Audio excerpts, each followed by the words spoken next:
imani hiyo ambayo umejenga katika Mungu atafanya, imani hiyo ni imani nzuri, lakini inafika mahali penye Mungu anataka akutrain kumwamini wakati afanye, akufundishe wewe kujua yeye ni Mungu hata wakati hajakutendea kitu. Mungu anafika hapa, na kuna vile Mungu ametembea na watumishi wake sana katika Biblia. Tukisoma habari ya Petro pamoja na watumishi wengine wengi katika Biblia, unakuta ya kwamba Petro alikuwa na Yesu, akaona miujiza ya Yesu, akaona mambo mengi. Kwa hivyo Petro akaamini Mungu ni Mungu anayeweza, akaamini hakuna kitu Yesu hawezi fanya. Lakini Petro alifika mahali penye akawekwa katika hali ya kutokuelewa hapa kutaendaje. Moyo ukamwambia hakuna Mungu.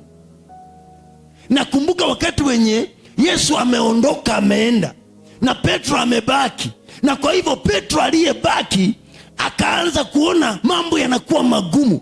Miujiza yenye aliona Yesu akifanya, saa hiyo Petro hafanyi, kwa sababu imani ya Petro ilikuwa imewekwa katika Yesu wa miujiza.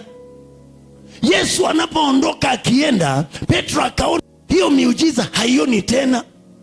Hiyo vyakula alikuwa anaona Yesu akifanya haioni tena. Petro akasema nafaa kuachana na hii imani empty, maana Yesu hayuko, kwa sababu haoni vitu ambavyo Yesu alikuwa anafanya. Petro akaamua kwenda kutafuta vitu ya kuonekana, samaki. Maandiko inasema akaita wanafunzi wenzake wakaenda kuvua samaki. Haleluya. Maandiko inasema Petro akaondoka kwenda kuvua na mitume wengine wakamfuata. Kwa hivyo kuna ile hali ya watu kutaka kumfuata Yesu kwa sababu wanajua atafanya.